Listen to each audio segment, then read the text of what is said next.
नमस्कार दोस्तों, कामयाबी तक यूट्यूब चैनल में आपका स्वागत है। आज हम 10 अप्रैल के महत्वपूर्ण करंट अफेयरों के प्रश्नों के बारे में बात करेंगे। हो जाएं तैयार करंट अफेयर और जीके को नेस्तनाबूद करने के लिए।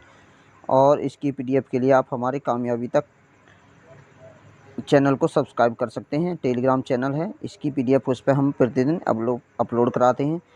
हम वीडियो इस प्रकार से बनाते हैं, न्यूज़ के आधारित बनाते हैं, एमसीक्यू लेते हैं और वन लाइनर प्रश्न लेते हैं और जहाँ तक चर्चा में रहे टॉपिक उसके बारे में बात करते हैं। यह वीडियो सभी परीक्षाओं के लिए अति महत्वपूर्ण है, जहाँ पर करंट अफेयर पूछी जाती है। आगामी परीक्षाओं के लिए आपके रामबाण साबित होगी। हो जाएं तैयार करंट अफेयर और जीके को नेस्तनाबूद करने के लिए। अपने माता पिता की फ़िक्र को फ़ख्र में बदलने के लिए पेन कॉपी साथ में लेकर बैठे। कहते हैं ना, हो चुका आगाज रन का, युग बदलने की है बारी, जीत उसी की होगी जिसका संघर्ष जारी। तो शुरू करते हैं इसी मोटिवेशन कोड के साथ। आज का मोटिवेशन कोड क्या है? नीयत अच्छी हो तो मेहनत सच्ची हो तो कामयाबी ज़रूर मिलती है। यदि आपकी पढ़ने के प्रति नीयत अच्छी है और आप उस पर प्रतिदिन मेहनत कर रहे हैं तो आपकी मेहनत सच्ची है, तो एक न एक दिन आप 100% 100% आप कामयाब ज़रूर होंगे। तो नीयत से पढ़ें और मेहनत से पढ़ें और आपको आपकी बनाया हुआ लक्ष्य भगवान से, मैं ईश्वर से प्रार्थना करता हूं कि आपको जल्द मिले और आपके जो प्रतिद्वंदी हैं उनका मुंह को आप बंद करें। तो शुरू करते हैं आज की पहली न्यूज़। डेली करंट अफेयर में आज की पहली न्यूज़ हमारी रहेगी आधारित रैंकिंग रिपोर्ट और इंडेक्स पर आधारित। तो पहली न्यूज़ क्या बनी है? विषय 2022 तक 12वीं क्यूएस वर्ल्ड यूनिवर्सिटी रैंकिंग में मुंबई और आईआईटी दिल्ली पहले स्थान पर रहे हैं और इसे क्यूके रैली साइमंडस द्वारा जारी किया जाता है और यह क्यूएस वर्ल्ड यूनिवर्सिटी रैंकिंग का 12वें नंबर का संस्करण है। भारतीय प्रौद्योगिकी संस्थान आईआईटी बॉम्बे इसमें 65वें स्थान पर रहा है। बॉम्बे के स्थान पर 65वें स्थान पर रहा है, जबकि आईआईटी दिल्ली इसमें 72वें स्थान पर शामिल रहा है। तो भारत के दो यूनिवर्सिटी 100 के आंकड़े में क्यूएस वर्ल्ड यूनिवर्सिटी रैंकिंग में दो यूनिवर्सिटी शामिल रही हैं। पहली आईआईटी बॉम्बे जिसका स्थान 65 है और दूसरी आईआईटी दिल्ली जिसका स्थान 72 है। और टॉप 3 वर्ल्ड यूनिवर्सिटी पहले स्थान पर कौन सी यूनिवर्सिटी रही है? तो पहले स्थान पर रही है Massachusetts institute of technology MIT। दूसरे स्थान पर यूनिवर्सिटी ऑफ ऑक्सफोर्ड रहा है और तीसरे स्थान पर Stanford university the university of Cambridge रही है।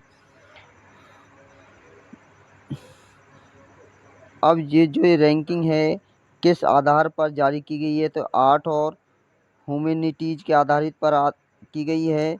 इंजीनियरिंग एंड टेक्नोलॉजी के आधार पर, लाइफ साइंस और मेडिसिन के आधार पर और नेचुरल साइंस के आधार पर और सोशल साइंस एंड मैनेजमेंट के आधार पर यह क्यूएस वर्ल्ड रैंकिंग रिपोर्ट जारी की गई है, जिसमें आईआईटी मुंबई 65वें स्थान पर रही है और जबकि आईआईटी दिल्ली 72वें स्थान पर रहा है।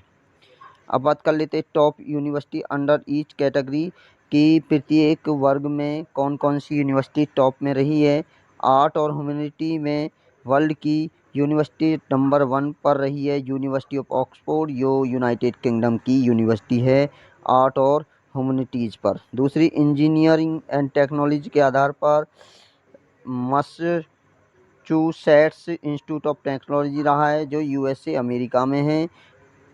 और लाइफ साइंस और मेडिसिन में हार्वर्ड यूनिवर्सिटी यूएसए संयुक्त राष्ट्र अमेरिका में वो रही है। नेचुरल साइंस के आधार पर मैसाचुसेट्स इंस्टीट्यूट ऑफ टेक्नोलॉजी जो यूएसए में वह रही है। सोशल साइंस एंड मैनेजमेंट में हार्वर्ड यूनिवर्सिटी संयुक्त राष्ट्र अमेरिका की पहले स्थान पर रही है। अब बात कर लेते हैं रिवीजन पॉइंट पे। रिवीजन में है चंडीगढ़ यूनिवर्सिटी रही है accreditation from the national board of accreditation NBA की पहली यूनिवर्सिटी रही है। और जबकि केवल एक यूनिवर्सिटी है जिसने इंटायर कंट्री है बोथ यूनिवर्सिटी नाक एंड A+ और NBA एक्रीडेशन में पहले स्थान पर। याद आपको यहाँ पर क्या प्रश्न बन जाता है आपकी परीक्षा के लिए?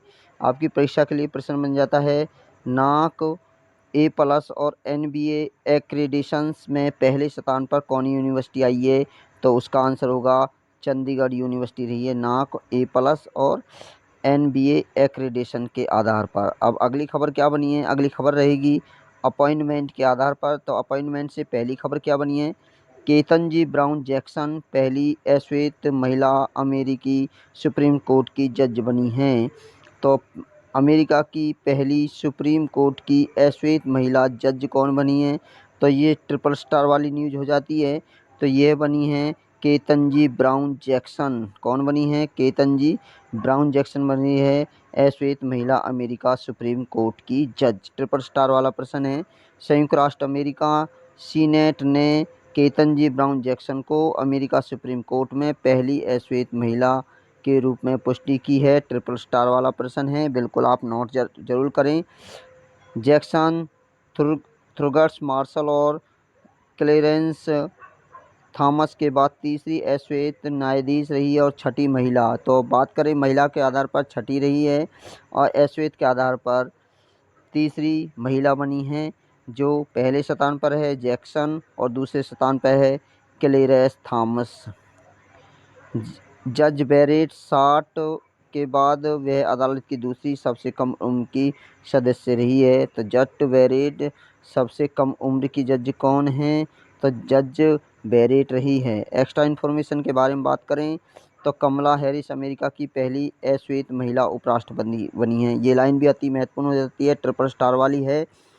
तो अमेरिका की पहली अश्वेत महिला उपराष्ट्रपति कौन बनी है? तो कमला हैरिस बनी है। ट्रिपल स्टार वाला प्रश्न रहा है, ये न्यूज़ रही है। आगे बात करें रिवीजन पॉइंट में, शंकर प्रसाद शर्मा को एम्बेसडर बनाया है प्रेसिडेंट नेपाल विद्या देवी भंडारी ने। तो Shankar Prasad Sharma has appoint the ambassador to India. तो शंकर प्रसाद वर्मा को राजदूत नियुक्त किया है भारत में। तो नेपाल की तरफ से कौन राजयुक्त नियुक्त हुए हैं? तो शंकर प्रसाद शर्मा नियुक्त हुए हैं। अब adviser in the ministry of defence, defence की मिनिस्ट्री में एडवाइज़र कौन नियुक्त हुए हैं? तो ये लेफ्टिनेंट जनरल विनोद जी खंदारे। तो डिफेंस में एडवाइज़र के स्थान पर कौन नियुक्त किए गए हैं? तो ये किए गए हैं विनोद जी खंडारे। ट्रिपल स्टार वाली न्यूज़ हो जाती है ये भी। अगला प्रश्न क्या हो जाता है? अंतर्राष्ट्रीय लेबर ऑर्गेनाइजेशन के नेक्स्ट डायरेक्टर जनरल कौन बने हैं? तो ये बनी हैं गिलबर्ट हंगुबो फ्रॉम टोगो। ये भी ट्रिपल स्टार वाली न्यूज़ है बिल्कुल। गिलबर्ट हंगुबो जो टोगो से हैं वो अंतर्राष्ट्रीय लेबर ऑर्गेनाइजेशन के डायरेक्टर बने हैं। तो अगला टॉपिक है हमारा बैंकिंग, फाइनेंस और इकोनॉमिक्स से क्या खबर बनी है जो आपकी परीक्षा के लिए अति महत्वपूर्ण हो जाती हैं। तो पहली खबर बनी है पीएनबी ने 10 लाख रुपए के चेक भुगतान के लिए अनिवार्य सकारात्मक वेतन प्रणाली लागू की है। तो प्रश्न क्या बनेगा? प्रश्न बनेगा अनिवार्य सकारात्मक वेतन प्रणाली किस बैंक के द्वारा शुरू की गई है? तो आपका उत्तर होगा पंजाब नेशनल बैंक के द्वारा अनिवार्य सकारात्मक वेतन प्रणाली को शुरू किया गया है। और यह जो वेतन प्रणाली है ये 10 लाख रुपए और उससे अधिक के चेक भुगतान के लिए अनिवार्य कर दी है, जिसका नाम है सकारात्मक वेतन प्रणाली PPS। सकारात्मक वेतन प्रणाली के बारे में बात करें तो reserve bank of India has introduce the positive pay system.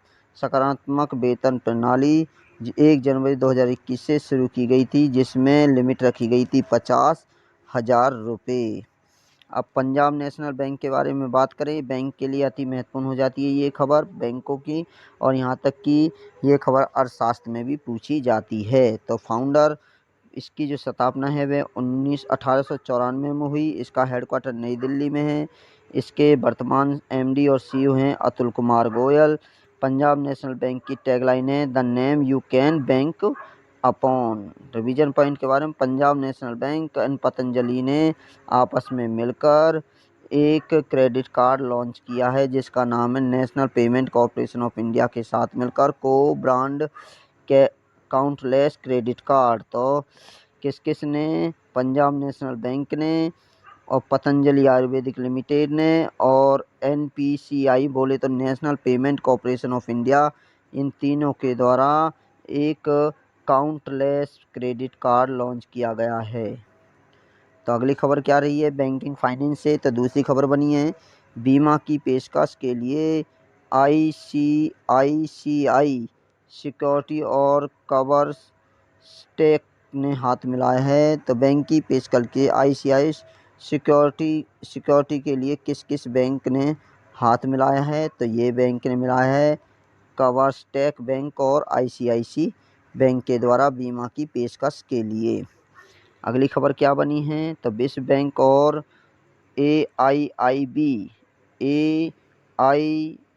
AIIB Gujarat ने mission school of excellence project के लिए, तो किसके लिए इम्पोर्टेंट हो जाता है? Mission school of excellence project के लिए 7,500 करोड़ रुपए का ऋण प्रदान करेंगे।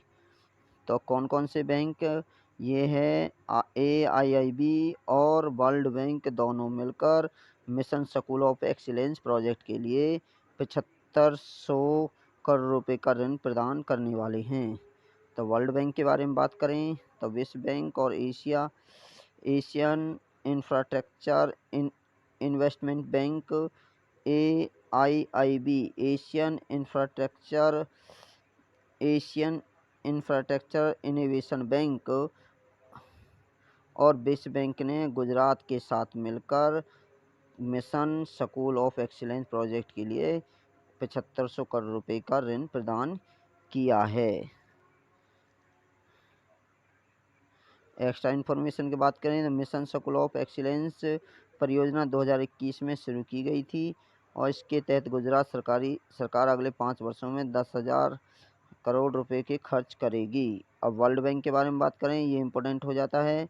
वर्ल्ड बैंक इसका हेडक्वार्टर वाशिंगटन DC में है, यूनाइटेड स्टेट में है।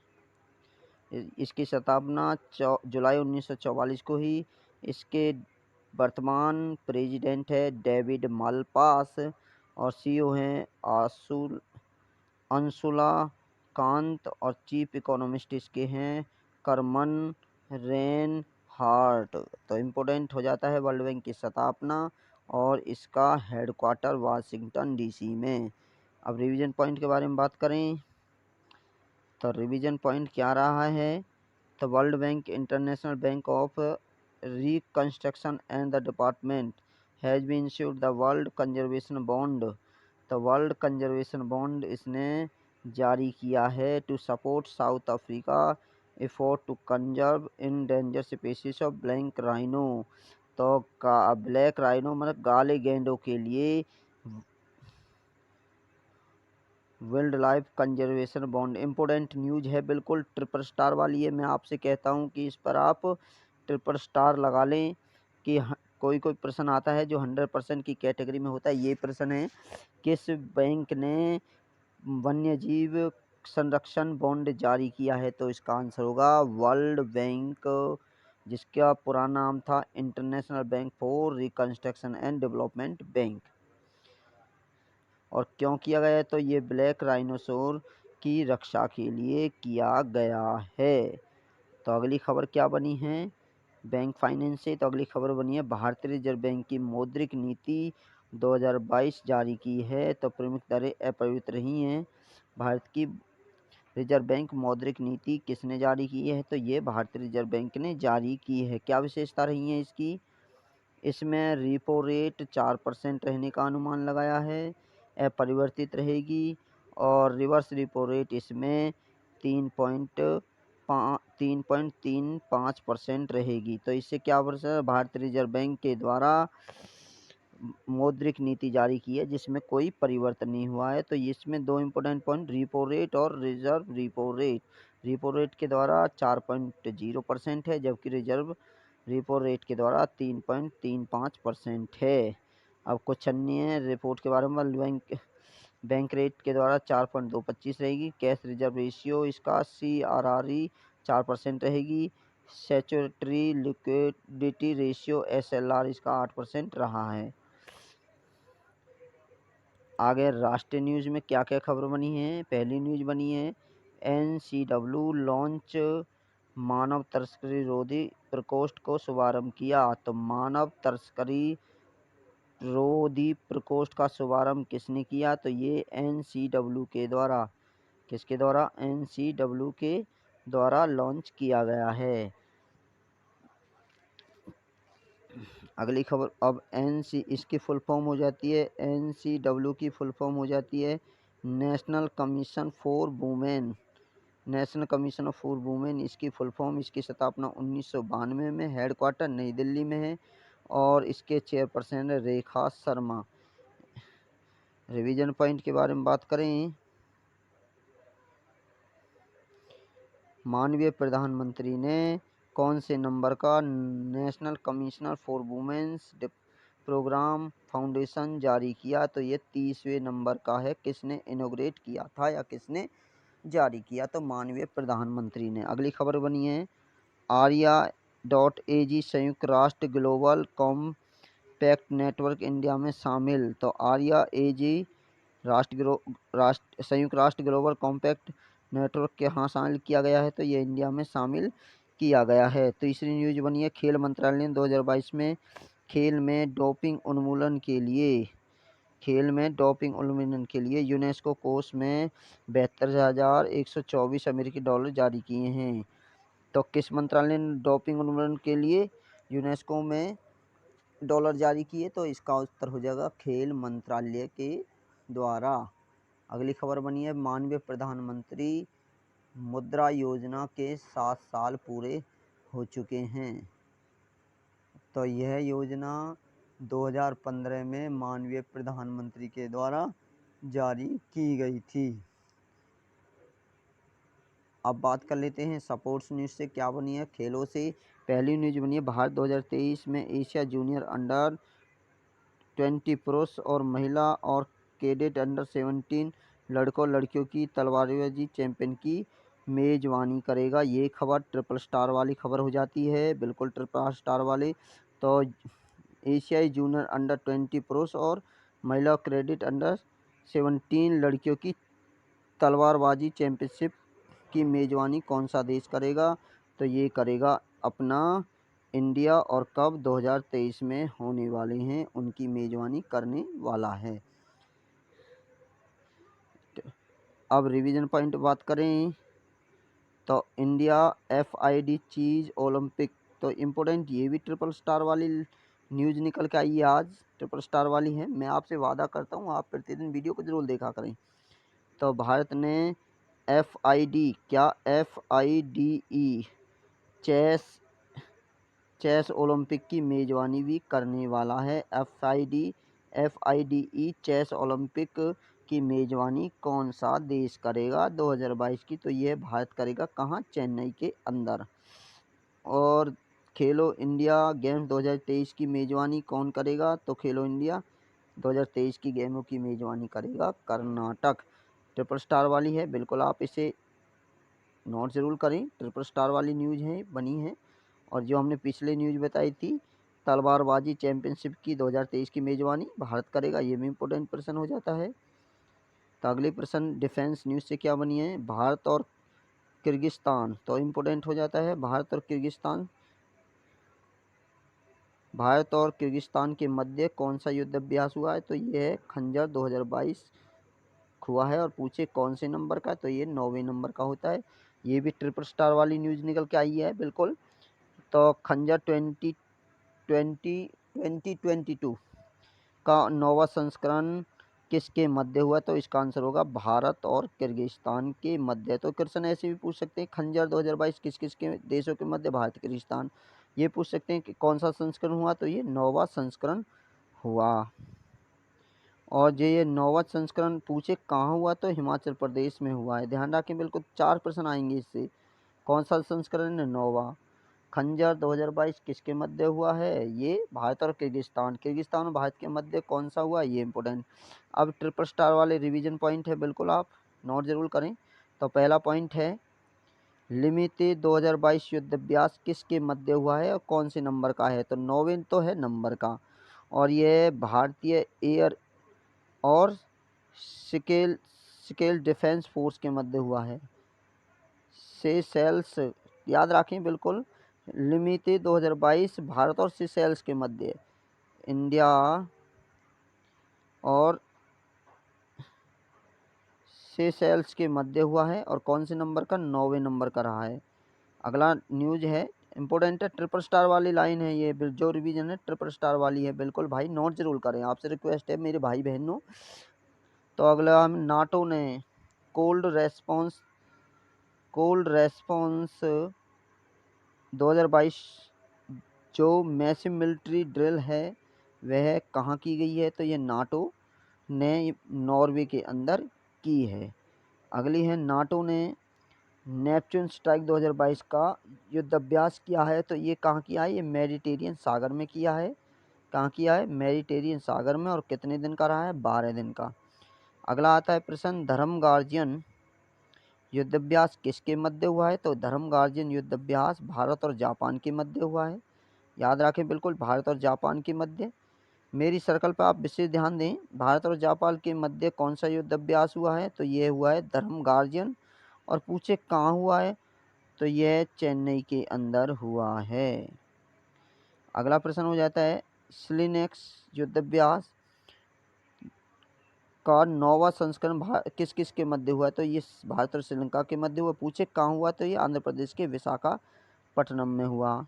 अब पूछ लेते हैं, मिलन 2022 युद्धाभ्यास की मेजबानी कौन से देश ने की? तो इसका आंसर होगा भारत ने की है। और कहाँ की है? विशाखापट्टनम के अंदर, आंध्र प्रदेश के अंदर।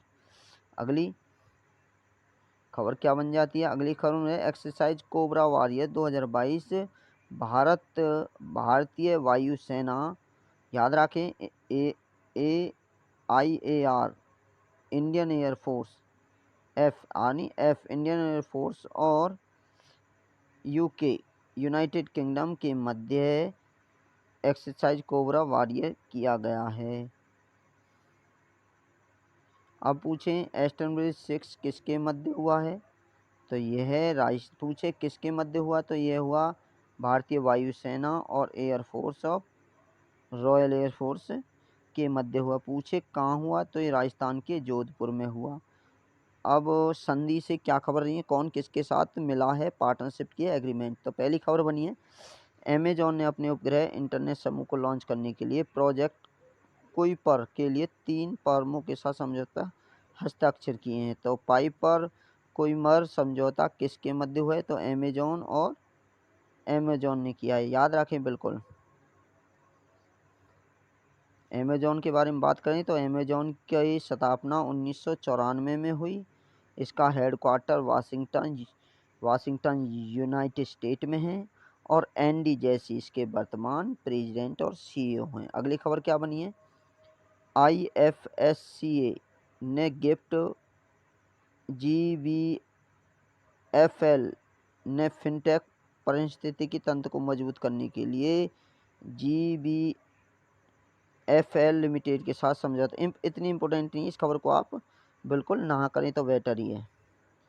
अगली साइंस और टेक्नोलॉजी क्या खबर बनी है, इन्फोसिस और रोल्स रॉयल ने बेंगलुरु में एरोस्पेस एजेंसी इंजीनियरिंग और डिजिटल इनोवेशन सेंटर, ये ट्रिपल स्टार वाला प्रश्न है, बिल्कुल ट्रिपल स्टार वाला प्रश्न है। एरोस्पेस इंजीनियरिंग और डिजिटल इनोवेशन सेंटर कहाँ स्थापित किया है? तो ये बेंगलुरु में। ट्रिपल स्टार, मैं आपसे इस प्रश्न के बारे में कह सकता हूँ 100% आने वाला प्रश्न है, बिल्कुल भाई ट्रिपल स्टार है, बिल्कुल आएगा प्रश्न। तो एयर स्पेस इंजीनियरिंग और डिजिटल इनोवेशन सेंटर कहाँ स्थापित है? बेंगलुरु में हुआ। पूछे किसके द्वारा हो? तो इन्फोसिस और रोल्स रॉयल के द्वारा बेंगलोर में स्थापित किया गया है।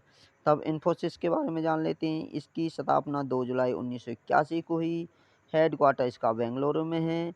और सालिल पारेख इसके वर्तमान सीईओ हैं। अब कुछ महत्वपूर्ण दिवस और वीक के बारे में बात कर लेते हैं। इससे पहली न्यूज बनी है, अंधता निवारण सप्ताह 1 से 7 अप्रैल के मध्य मनाया गया है। दूसरी खबर है, विश्व टेबल टेनिस दिवस कब मनाते हैं? तो विश्व टेबल टेनिस दिवस हर 6 अप्रैल को मनाया जाता है।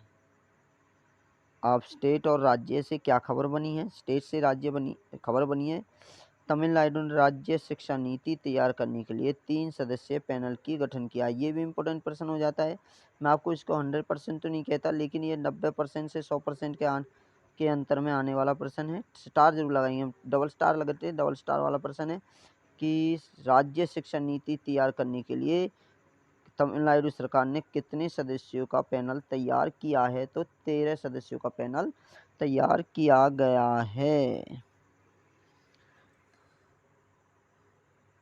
आपसे रिक्वेस्ट है कि हमारे कामयाबी तक यूट्यूब चैनल को सब्सक्राइब जरूर करें और बेल आइकन को दबाएं। वीडियो अच्छी तरह लाइक करें, शेयर करें। आगे बात कर लेते हैं एमसीक्यू प्रश्न क्या क्या महत्वपूर्ण रहे हैं। तो अलेक्जेंडर वुचिच किस देश के नए राष्ट्रपति बने, तो ये सर्बिया के राष्ट्रपति बने हैं। सर्बिया के बारे में जान लेते हैं। इसकी राजधानी है बेलग्रेड। इसके प्रधानमंत्री का नाम है एना वर्नाविक और मुद्रा है इसकी दिनार। तो सर्बिया के नए राष्ट्रपति बने हैं अलेक्जेंडर वुचिच।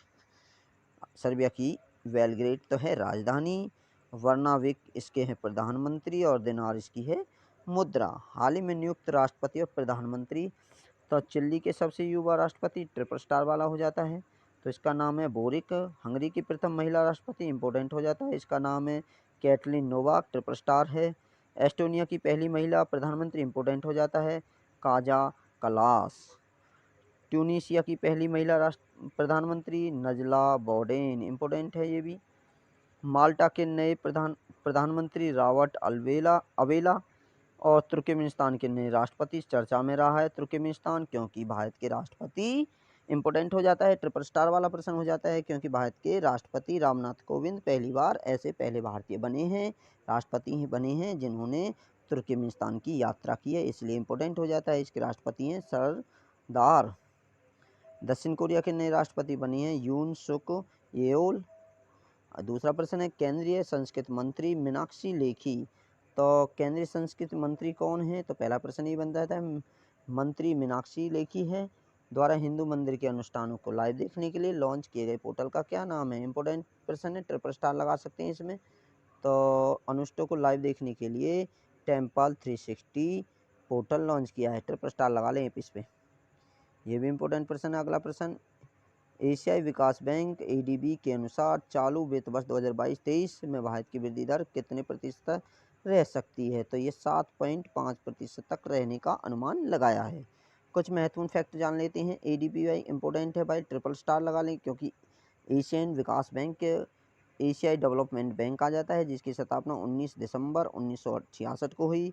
इसका मुख्यालय मनीला फिलीपींस में है, ये ट्रिपल स्टार लगा लें बिल्कुल इस पर। और इसके अध्यक्ष हैं मासातोशुगु असाकावा, जापान के हैं, और इसके सदस्य 68 हैं। तो इम्पोर्टेंट प्रश्न है बिल्कुल भाई। चौथा प्रश्न, हाल ही में किस राज्य की विधानसभा ने सतलज यमुना लिंक नहर को पूरा करने के लिए एक प्रस्ताव पारित किया है, तो इम्पोर्टेंट प्रश्न लगा ले सकते हैं इस पर, ट्रिपल स्टार लगाएं भाई। सतलज यमुना लिंक नहर को पूरा करने के लिए हरियाणा सरकार ने प्रस्ताव पारित किया है। हरियाणा के लिए अति महत्वपूर्ण प्रश्न हो जाता है हरियाणा करंट अफेयर के पॉइंट ऑफ व्यू से। मानेसर में भारत के पहले virtual smart grid knowledge centre innovation park का उद्घाटन कहाँ किया गया? वर्चुअल स्मार्ट ग्रिडिंग नॉलेज सेंटर और इनोवेशन पार्क का उद्घाटन गुरुग्राम के मानेसर में किया गया है। एमएसएमई का बढ़ावा देने के लिए कौन सी पहल हरियाणा ने शुरू की है? तो ये पहल की है पद्मा। किस लिए? एमएसएमई की बढ़ावा देने के लिए। मुफ्त शिक्षा योजना हरियाणा ने शुरू की है। सुषमा स्वराज पुरस्कार योजना हरियाणा के द्वारा स्थापित की गई है। मातृशक्ति उद्यमिता योजना हरियाणा के द्वारा स्थापित शुरू की गई है। खेल नर्सरी योजना हरियाणा ने शुरू की है। प्राण वायु देवता पेंशन स्कीम हरियाणा ने शुरू की है। देश का पहला ग्रीन एटीएम गुरुग्राम में शुरू किया गया हरियाणा के द्वारा। कोरोना मरीजों के लिए उमंग परियोजना और संजीवनी परियोजना को लॉन्च करने वाला भी हरियाणा है। अगला प्रश्न, संयुक्त राष्ट्र महासभा ने एक प्रस्ताव पास कर किस देश की संयुक्त राष्ट्र मानवाधिकार परिषद में निलंबित रखा है? तो ये भी ट्रिपल स्टार लगा लें भाई प्रश्न। मानव अधिकार परिषद से निलंबित कर दिया है रूस को। तो मानव राष्ट्र मानव अधिकार परिषद के बारे में बात करें तो इसकी स्थापना 15 मार्च 2006 में हुई। इसका मुख्यालय जेनेवा स्विट्जरलैंड में है और इसके अध्यक्ष हैं फेडरिको विल्जास और सदस्य देश इसके हैं 46। तो जिनेवा में स्थित हेडक्वार्टर किस किस के हैं, इम्पोर्टेंट बात कर लेते हैं। पहला होता है अंतर्राष्ट्रीय विधि आयोग ILC, दूसरा होता है ILO, तीसरा होता है WHO और जो इसमें से इम्पोर्टेंट होता है अगला होता है officer of the United nation high commissioner for the human rights, international committee of the red cross society का, इंटरनेशनल ऑर्गेनाइजेशन फॉर स्टैंडर्डाइजेशन, इसके हेडक्वार्टर भी जिनेवा में हैं। अगला प्रश्न, हाल ही में सुर्खियों में रहा वैगनर ग्रुप किस देश की एक निजी सैन्य कंपनी है, तो वैगनर ग्रुप रूस की एक निजी सैन्य कंपनी है। तो अब रूस के बारे में महत्वपूर्ण फैक्ट जान लेते हैं, ट्रिपल स्टार लगा लें आपकी ज्योग्राफी के पॉइंट ऑफ व्यू से भी। तो रूस ने एशिया वाले भाग को साइबेरिया भाग कहा जाता है। रूस में एशिया वाले भाग को साइबेरिया कहते हैं। रूस में स्थित वैकाल झील दुनिया की सबसे बड़ी, तो ये प्रश्न आता है दुनिया की सबसे बड़ी झील कौन सी है, वैकाल झील है, कहाँ है, रूस में है। रूस और ईरान की सीमा पर स्थित कैस्पियन सागर झील विश्व की सबसे बड़ी खारे पानी की झील है। तो विश्व की सबसे बड़े खारे पानी की झील कौन सी है, तो कैस्पियन सागर झील है। रूस की प्रमुख नदी हैं डॉन नदी, वोल्गा नदी, इसे यूरोप की सबसे लंबी नदी माना जाता है। अमूर है, येनिसी है, लीना है, ओब नदी है।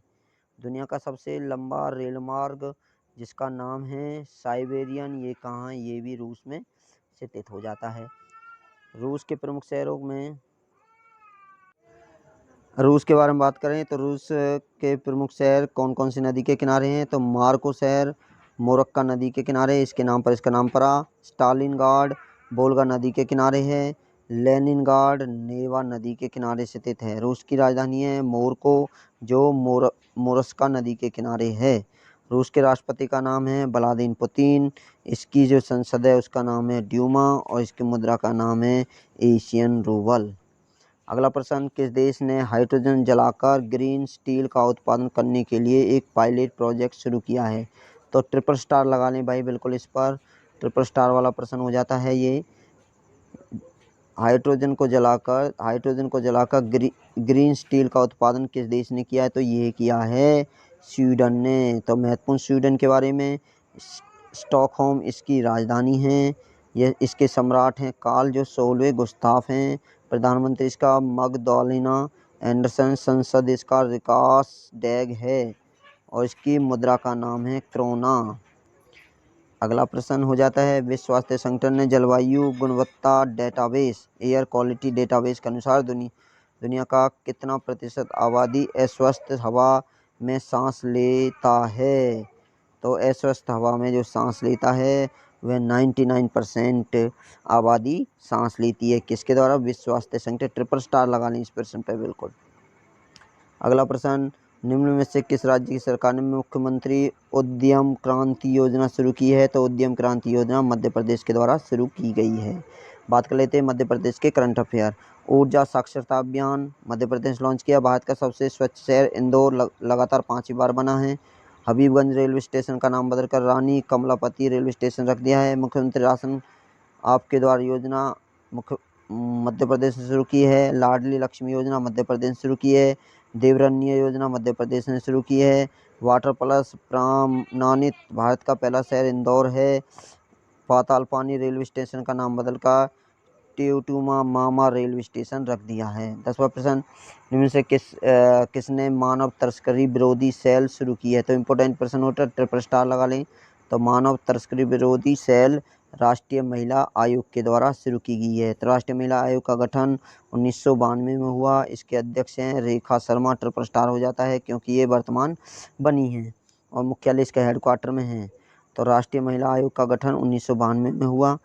अगला प्रश्न, हिंदुस्तान एरोनॉटिक्स लिमिटेड हाल ने भारतीय नागरिक यात्री विमानों की मल्टी मिशन ट्रैक्टर ट्रांसफॉर्मर विमान के बदलने के लिए किसके साथ समझौता किया, तो इजराइल एरोस्पेस के साथ इसने समझौता किया है। हिंदुस्तान एरोनॉटिक्स लिमिटेड की स्थापना 23 दिसंबर 1940 में हेडक्वार्टर बेंगलुरु और इसके वर्तमान एमडी चेयरमैन आर माधवन। अगला प्रश्न, भारत और किस देश के बीच खंजर नामक युद्धाभ्यास हुआ है 2022? खंजर युद्धाभ्यास तो ये किर्गिस्तान के मध्य हुआ है। किर्गिस्तान की राजधानी है बिश्केक, इसके राष्ट्रपति हैं सदिर जपावरोव और इसकी मुद्रा है सौम। नवीनतम युद्धाभ्यास 20वां वरुण युद्धाभ्यास अब सागर में हुआ है, भारत और फ्रांस के मध्य। 9वां लिमित्री युद्धाभ्यास भारत और सेशेल्स के मध्य, सेशेल्स के अंदर हुआ है। 3रा डस्टलिक 2022 युद्ध में भारत और उज्बेकिस्तान के मध्य, उज्बेकिस्तान में हुआ। सिलेनेक्स भारत का 9वां संस्करण भारत और श्रीलंका के मध्य हुआ है। धर्मगार्जियन भारत और जापान के मध्य, बेलग्राम कर्नाटक में हुआ है। और मिलन 2022 की मेजबानी भारत विशाखापट्टनम में करेगा। ईस्टर्न ब्रिज का 6ठा संस्करण जोधपुर राजस्थान में भारत और ओमान की सेना के मध्य हुआ है। और बात करते हैं और डेली प्रश्न और बने हैं। डेली करंट अफेयर के 10 प्रश्न हैं। हाल ही में फ्लोटिंग एयर थ्रेटर की स्थापना कहाँ की गई है? तो ये जम्मू कश्मीर में की है। ट्रिपल स्टार लगा सकते हैं फ्लोटिंग एयर थ्रेटर। युवा खेल मंत्रालय 2022 में खेलों में डोपिंग उन्मूलन के लिए निम्नलिखित में से किस कोष में भारत की ओर से $72,124 का योगदान दिया है? तो यूनेस्को कोष ने दिया है। अगला प्रश्न, विश्व वर्ष 2022-23 में पहली द्विमासिक मौद्रिक नीति समीक्षा बैठक में आरबीआई द्वारा रेपो रेट कितने प्रतिशत निर्धारित की है? तो ये 4% निर्धारित की गई है। निम्न में से किस संस्था द्वारा ये अनुमान व्यक्त किया है कि आने वाले महीनों में एशिया की अर्थव्यवस्था में मंदी आ सकती है? तो ये वर्ल्ड बैंक ने कहा है। अगला प्रश्न, हाल ही में विश्व बैंक द्वारा जारी रिपोर्ट के अनुसार भारत में 2014 से 19 की अवधि के दौरान देश में गरीबी हुई है, तो गरीबी की गिरावट हुई है गरीबी में। 6ठा प्रश्न, राष्ट्रपति रामनाथ कोविंद ने हाल ही में किस देश की संसद का दौरा किया? तो नीदरलैंड की संसद का दौरा किया है। निम्नलिखित में से किस अमेरिकी सीनेट सुप्रीम कोर्ट ने न्यायाधीश के रूप में नियुक्ति की स्वीकृति दी है? तो केटनजी ब्राउन जैक्सन श्वेत महिला जज बनी हैं।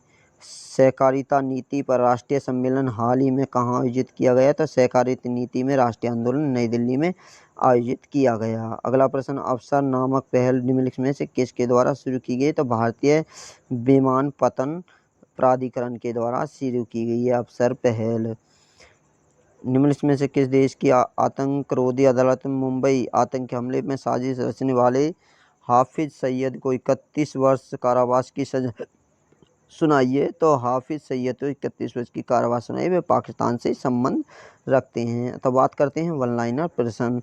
हाल ही में नागरिक उड्डयन मंत्रालय ने चुनिंदा अंतर्राष्ट्रीय गंतव्यों के साथ हवाई संपर्क को बढ़ावा हेतु किस योजना का शुरू किया है? तो अंतर्राष्ट्रीय हवाई संपर्क योजना शुरू की है, अंतर्राष्ट्रीय गंतव्यों को बढ़ावा देने के लिए, संपर्क रखने के लिए। 8 अप्रैल 2022 को रक्षा सचिव डॉक्टर अजय कुमार ने कहां पर आर्टिफिशियल इंटेलिजेंस और प्रोग्रामिंग सेंटर का उद्घाटन किया है? तो यह झुंझुनू राजस्थान में किया गया है। हाल ही में जारी एशियाई विकास आउटलुक 2022 के अनुसार वित्त वर्ष 2022-23 में भारत की अनुमानित विकास दर कितनी रही है? तो आउटलुक के द्वारा भारत की जो विकास दर रही है वह 7.5 रही है। 8 अप्रैल 2022 को भारतीय रिजर्व बैंक आरबीआई द्वारा मौद्रिक नीति रिपोर्ट में रेपो दर कितने प्रतिशत रखी गई है? तो 4% रखी गई है। प्रतिवर्ष विकास और शांति के लिए अंतर्राष्ट्रीय दिवस कब मनाते हैं? तो ये मनाते हैं 6 अप्रैल को। आपसे रिक्वेस्ट है कि हमारे कामयाबी तक यूट्यूब चैनल को सब्सक्राइब जरूर करें और बेल आइकन को भी दबा दें। अब बात कर लेते हैं इम्पोर्टेंट न्यूज़ क्या कर रही हैं आज। जो न्यूज़पेपर के न्यूज़पेपर से हमने टैगलाइन निकाली है जो आपकी परीक्षा के लिए अति महत्वपूर्ण हो जाती हैं। न्यूज़पेपर से हम छांट के लाए हैं, आपके लिए कुछ ना कुछ हम अलग करते हैं। तो पहले अवसर योजना के बारे में जान लेते हैं। तो प्रश्न आएगा, अवसर योजना किसके द्वारा शुरू की गई है? तो अवसर योजना भारतीय विमानपत्तन प्राधिकरण AAI भारतीय विमान प्राधिकरण के द्वारा अवसर योजना शुरू की गई है। और ये क्यों की गई है, कारण पूछें तो अपने हवाई अड्डों पर स्वयं सहायता के लिए समूह को उनके क्षेत्र में स्वयं निर्मित उत्पादों की बिक्री प्रदर्शन करने के स्थान पर आवंटित करने की पहल है। अवसर क्षेत्र में कुशल कारीगरों के लिए एक स्थान के रूप में हवाई अड्डा। इस योजना के तहत AAI द्वारा संचालित प्रत्येक हवाई अड्डे पर 100 से 200 वर्ग फुट का क्षेत्र होगा। अब बात कर लेते हैं आई के बारे में, AAI तो इसकी फुल फॉर्म हो जाती है भारतीय विमानन पतन प्राधिकरण, इसकी फुल फॉर्म है। इसका जो मुख्यालय है वो नई दिल्ली में है। इसकी स्थापना 1 अप्रैल 1995 को, इसका अध्यक्ष वर्तमान अध्यक्ष है संजीव। अगली खबर क्या रही है, मौद्रिक नीति समीक्षा। तो भारतीय रिजर्व बैंक ने अपनी मौद्रिक नीति समीक्षा के रेपो दर को 4%, याद रखें। तो किसने अपनी मौद्रिक नीति को स्थिर रखा है, तो वह भारतीय रिजर्व बैंक ने रखा है। कितने प्रतिशत, 4%, और रिवर्स रेपो रेट को 3.35% रखने का निर्णय लिया है। समीक्षा 27 सुविधा, तो MSF समीक्षा 27 सुविधा दर और बैंक दर 4.25% पर अपरिवर्तित रखी है। भारतीय रिजर्व बैंक के बारे में बात करें तो इसके वर्तमान गवर्नर हैं शक्तिकांत दास, 25वें नंबर के हैं। इसकी स्थापना 1 अप्रैल 1935 को हुई और इसके वर्तमान मुख्यालय मुंबई भारत में है, महाराष्ट्र के अंदर है। अगली खबर क्या बनी है, जल मिशन पर क्षेत्रीय सम्मेलन हुआ है। केंद्रीय मंत्री जिनका नाम है गजेंद्र सिंह शेखावत। तो जल मंत्री कौन है, गजेंद्र सिंह शेखावत है। जल मिशन पर क्षेत्रीय सम्मेलन किया है जयपुर में, जल मिशन, और कहाँ हुआ है, जयपुर में हुआ है। जल जीवन मिशन और स्वच्छ भारत मिशन पर यह कितने राज्यों में और कितने, ये 8 राज्यों और 3 केंद्र शासित प्रदेशों में सम्मेलन की अध्यक्षता की है। केंद्रीय मंत्री ने कहा है कि केंद्र सरकार में स्वच्छ भारत मिशन के लिए 60,000 करोड़ रुपए से बजट का प्रावधान किया गया है। अंतर्राष्ट्रीय समाचार से क्या बन जाता है, संघाई सहयोग संगठन क्या है। भारत और विज्ञान की प्रौद्योगिकी मंत्री जितेंद्र सिंह ने SCO बैठक की है कि संबोधित किया है कि आम चुनौतियों के लिए किफायती वैज्ञानिक समाधान का आह्वान किया गया है। संघाई सहयोग संगठन के बारे में बात कर लेते हैं। SCO संघाई सहयोग संगठन, यह एक स्थायी अंतर सरकारीय अंतर्जातीय संगठन है जिसे 15 जून 2021 को संघाई चीन में गठित किया गया था और इसका जो मुख्यालय है वो बीजिंग चीन के अंदर है। इसके महासचिव का नाम है झाग मिंग और इसमें कुल देश हैं 8। तो इम्पोर्टेंट हो जाता है, ट्रिपल स्टार लगा सकते हैं आप इस पर। अगली बनी अटल इनोवेशन मिशन। केंद्रीय मंत्रिमंडल ने मार्च 2023 तक अटल इनोवेशन को जारी रखने की मंजूरी दी है। तो अटल इनोवेशन मिशन को कितने वर्ष तक जारी रखने की, 2023 तक। और ये अटल इनोवेशन मिशन देश में एक नवोन्मेष संस्कृति और उद्यमशील परिस्थितिकी तंत्र बनाने के लिए इच्छित लक्ष्य पर काम करेगा। अटल इनोवेशन एक स्थापित पहल है, यह नीति आयोग के द्वारा शुरू किया। नीति आयोग के बारे में बात की, इसकी स्थापना 1 जनवरी 2015 में हुई। इसका उपाध्यक्ष राजीव कुमार हैं और CEO इसके वर्तमान हैं अमिताभ कांत। अगली खबर बनी है सॉलिड फ्यूल इक्विडेट्स रैमजेट टेक्नोलॉजी। सॉलिड फ्यूल इक्विडेट रैमजेट टेक्नोलॉजी, यह DRDO के द्वारा उड़ीसा के तट पर परीक्षण रेंज चांदीपुर में सॉलिड फ्यूल डेट रेजिमेंट्स बूस्टर का सफलतापूर्वक परीक्षण किया गया है। तो प्रश्न क्या बनेगा, तो SFDRT बोले तो solid fuel dead ramjet technology का सफलतापूर्वक परीक्षण कहाँ किया गया है, तो ये उड़ीसा के चांदीपुर में, किसके द्वारा, DRDO के द्वारा किया गया है। अब बात कर लेते हैं DRDO के बारे में। इसकी स्थापना 1 जनवरी 1958 को ही, हेडक्वार्टर इसका नई दिल्ली में है और वर्तमान इसके DRDO के डॉक्टर सतीश रेड्डी अध्यक्ष हैं। जलमार्ग सम्मेलन कहाँ हुआ है, भारतीय अंतर्देशीय जलमार्ग प्राधिकरण के साथ बंदरगाह जहाजरानी और जलमार्ग मंत्रालय असम के डिब्रूगढ़ में। तो याद रखें जलमार्ग सम्मेलन कहाँ हो, असम के डिब्रूगढ़ में 11 से 12 अप्रैल को सम्मेलन होगा। 2022 का आयोजन कर रहा है। तो इम्पोर्टेंट प्रश्न यहाँ से क्या बनेगा, इस खबर से बनेगा जल मार्ग सम्मेलन कहाँ आयोजित हो रहा है 2022 का, तो असम के डिब्रूगढ़ में शामिल हो रहा है। अब बात कर लेते हैं अंतर्देशीय जलमार्ग प्राधिकरण के बारे में। इसकी स्थापना 27 अक्टूबर 1986 को, इसका हेडक्वार्टर नोएडा में है। अब प्रश्न क्या रहा है इम्पोर्टेंट, राज्यसभा क्या है, तो राज्यसभा में सभापति भारत के उपराष्ट्रपति होते हैं। पहला प्रश्न होता है राज्यसभा का सभापति कौन होगा? उपराष्ट्रपति होता है, याद रखें। मैं आपको प्रश्न बताऊंगा कैसे कैसे पूछे जाते हैं। तो उपराष्ट्रपति इस समय कौन है? वेंकैया नायडू हैं उपराष्ट्रपति। तो भारत के राज्यसभा का उपराष्ट्रपति कौन होता है? सॉरी, राज्यसभा का सभापति कौन होता है? सभापति की बात करें तो उपराष्ट्रपति होता है। राज्यसभा के पहले सभापति, ये भी प्रश्न आ जाता है, राज्यसभा के पहले सभापति कौन थे? तो डॉक्टर सर्वपल्ली राधाकृष्णन थे। और पहले उपसभापति के बारे में बात करें तो एस.वी. कृष्णमूर्ति। तो यहाँ से प्रश्न बनेगा राज्यसभा के पहले सभापति कौन थे? वेंकैया नायडू। और उपसभापति कौन थे? एस.वी. कृष्णन। भारत के वर्तमान सभापति तो हैं वेंकैया नायडू और उपसभापति हैं हरिवंश नारायण सिंह। तो ये जो टॉपिक है अति महत्वपूर्ण है। क्यों महत्वपूर्ण है? क्योंकि यहाँ से 4-5 प्रश्न आपके लिए बन जाते हैं। तो पहला प्रश्न बनेगा राज्यसभा के सभापति कौन होते हैं? तो इसके सभापति की बात करें तो उपराष्ट्रपति होता है, उपराष्ट्रपति वेंकैया नायडू हैं। और पहले कौन थे? सर्वपल्ली थे। उपसभापति पहले कौन थे? वो एस.वी. कृष्णमूर्ति थे। और वर्तमान कौन है? हरिवंश नारायण सिंह है। इसलिए आपके लिए अति महत्वपूर्ण हो जाता है ये टॉपिक। आप हमें फेसबुक,